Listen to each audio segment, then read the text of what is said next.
Most people do the same handful of exercises every single week, and there is nothing wrong with that, but it can make your workout feel stale and leave serious gains on the table. Today I'm going to share 5 calisthenics exercises that almost nobody does. These aren't gimmicky tricks, they're proven movements with real science behind them that I personally do every single week, and I think you should too. We'll start with one that's fairly simple, and as we go, they'll get more and more unusual. I'd guess maybe 20% of you have tried exercise 1 at some point, but I'd bet fewer than 1% of you have ever even touched exercise 5. I think they're all worth doing. Alright, the first exercise is a simple way to build serious pushing strength. Fix imbalances between your left and right side and make regular push-ups feel easy. It's the archer push-up. Most people can do plenty of normal push-ups but fall apart the first time they attempt an archer. The reason it's so good is that it shifts most of your weight onto one arm at a time. A normal push-up splits the work evenly, so your stronger side does more than its fair share. The archer push-up forces each arm to work on its own, so weak spots get exposed and corrected over time. Here's how to do them right. Start in a wide push-up position with your hands much further apart than normal, maybe twice shoulder width. Now as you lower down, bend one arm and shift your weight over that hand while keeping the other arm straight out to the side. That straight arm acts like a kickstand, but the bent arm does most of the lifting. Push back up using that bent arm, then repeat on the other side. Keep your body straight and don't let your hips sag down. If a full archer push-up is too hard right now, do them from your knees instead of your toes. You can also raise your hands on a sturdy bench or countertop, which is much easier on your shoulders. Start with 3 sets of 5 reps per side, 2 or 3 times a week. Within a month, your regular push-ups feel lighter and both arms push with equal power. It's one of the simplest ways to build upper body strength with no equipment. The next exercise builds incredible shoulder health, improves your posture, and strengthens a part of your back most people ignore. It's the scapula pull-up. Now I know this looks almost too small to be useful, but don't let that fool you. This tiny movement does something powerful for the muscles that hold your shoulder blades in place. Most people who struggle with pull-ups have weak muscles right there, and this fixes that. It also protects your shoulders from the aches that creep in as we age. Here's why it works. When you hang from a bar, your shoulders naturally rise toward your ears. The scapula pull-up trains you to pull them back down and squeeze them together, which strengthens the muscles that keep your shoulders healthy. For the technique, hang from a pull-up bar with your arms completely straight, grip about shoulder width apart, let your shoulders relax and rise toward your ears. Now, without bending your elbows, pull your shoulder blades down and back so your whole body rises an inch or two. Your arms stay straight the entire time. The only thing moving is your shoulder blades sliding down and together. Hold for a second, then slowly let your shoulders rise back up. It's a small movement, so don't expect to go far. An inch or two of motion is exactly right. If hanging bothers your hands, use a resistance band over the bar, or rest your feet on a box below you.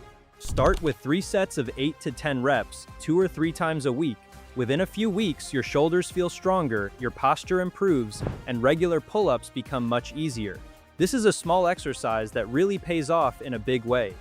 Okay, the next exercise is a game changer for your quad strength, knee health, and your ability to stay strong as you age. It's the reverse Nordic curl, and this one is brutal in the best possible way. Most people train their quads with squats and lunges, but those don't challenge the quad in a stretched position.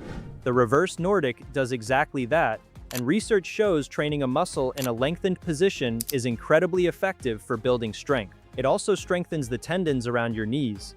A lot of knee trouble comes from weak quads in that stretched position, and this targets it directly. Kneel on a soft pad or folded towel to protect your knees about hip-width apart. Keep your body in one straight line from knees to head. Now slowly lean backward while keeping that line like you're falling back in slow motion. Don't bend at your hips. Your whole body should move as one piece. Lower back as far as you can control, then use your quads to pull yourself back up. If you can't control the way down yet, place your hands behind you and touch the ground lightly to catch yourself. Most people can only lean back a few inches at first, and that's normal.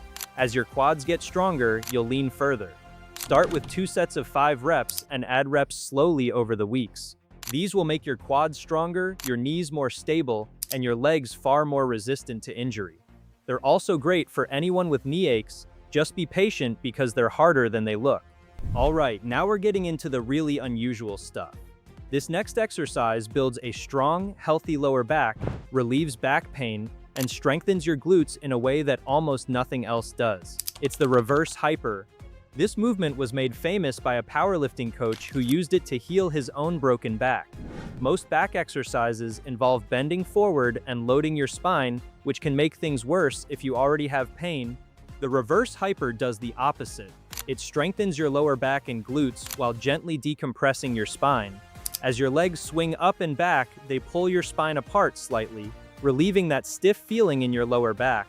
For the technique, you'll need a sturdy bench, a table, or even a bed. Lie face down with your hips at the edge so your legs hang straight down. Grab the sides firmly to hold yourself. Now, with your legs fairly straight, squeeze your glutes and lift them up behind you until they're roughly in line with your body. Hold at the top, then slowly lower them back down. Don't swing or use momentum. The goal is to let your glutes and lower back do the work. If keeping your legs straight is too hard, bend your knees a little. Start with 2 sets of 10 reps and focus on feeling your glutes and lower back working. As you get stronger, add more reps or hold a light weight between your feet. Within a month, your lower back feels stronger and less stiff, and that nagging tightness starts to fade. It's one of the kindest things you can do for an aging spine. Alright, let's finish with the least known exercise on my list. This one looks pretty wild, but it's one of the best things you can do for your spine health, shoulder mobility, and overall flexibility. It's the back bridge. This movement has been used for generations by wrestlers, gymnasts, and old-time strongmen, and it builds full body flexibility most people lose as they age. As we age, we spend most of our day hunched forward, over a desk, a steering wheel, or a phone. The back bridge bends your spine the opposite way, which helps undo all that forward hunching. It opens your chest, stretches the front of your hips, and strengthens your whole back side. For the technique, lie flat on your back with your knees bent and your feet flat on the floor, close to your bottom.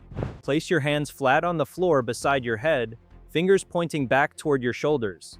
Now gently press through your hands and feet and lift your hips and chest toward the ceiling. At the top, your body forms an arch, with your weight spread between your hands and feet. This will feel very challenging at first, and that's normal. Most people have such stiff backs they can barely lift off the ground. If that's you, don't worry. Start with the glute bridge, where you keep your shoulders on the floor and only lift your hips using your glutes. As your back and shoulders loosen up, you can progress toward pressing into the full bridge. Another option is to bridge onto the seat of a sturdy chair behind you, which shortens the distance you need to arch. Do 2 or 3 sets, holding each bridge for 10 to 20 seconds twice a week. Within a month, your spine feels more flexible, and that hunched feeling starts to melt away. You'll stand taller, breathe easier, and move more freely in everything you do. Now, you might be wondering why I picked these 5 exercises instead of hundreds of others. It comes down to a few simple reasons. First, they all target areas that most people completely neglect. Pushing strength from archer push-ups, shoulder health from scapula pull-ups, quads from reverse Nordic curls, lower back from reverse hypers, and flexibility from back bridges. These are all places where the average person leaves huge gains on the table. Second, they barely overlap with the usual exercises. If you're already doing squats, push-ups, and basic strength work, these 5 fill in the gaps perfectly. Third, they're all gentle on your joints when done correctly, which matters more as we get older. Here's some simple advice for fitting these into your routine. You don't need to do all 5 in the same workout. That would be overkill, and you'd be there all day. Instead, spread them across your week. Add archer push-ups on your upper body days, 3 sets of 5 per side. Throw in scapula pull-ups whenever you train your back, 3 sets of 8 to 10 reps. Do reverse Nordic curls after your main leg work, 2 sets of 5. Add reverse hypers a couple times a week, 2 sets of 10. And finish now and then with back bridges, holding for 10 to 20 seconds. The biggest mistake people make with exercises like these is dismissing them because they look strange. When you first see a back bridge or an archer push-up, it looks odd. But an exercise isn't good because it looks normal. It's good because it trains your body well while keeping you safe. These 5 movements check every one of those boxes. Another mistake is rushing your progress. These movements take practice and time for your body to adapt, especially if you're over 40. Start slow, Focus on good form and build up gradually over the weeks. Your ego might want more right away, but your joints will thank you for being patient. 6 months from now, you could have strong shoulders, a healthy back, stable knees, and flexibility that makes you feel 10 years younger, but only if you add these movements and stick with them. Don't just watch this, find it interesting, and never try them. That's what most people do. Be different. Pick 2 or 3 of these exercises, add them to your next workout, and see how they feel. I promise you'll notice a difference within a few weeks. Your body will respond, you'll see improvement in areas stuck for years, and you'll probably enjoy your training a whole lot more. The movements might look unusual, but the results are absolutely worth it. Share this video with someone you think would benefit from it.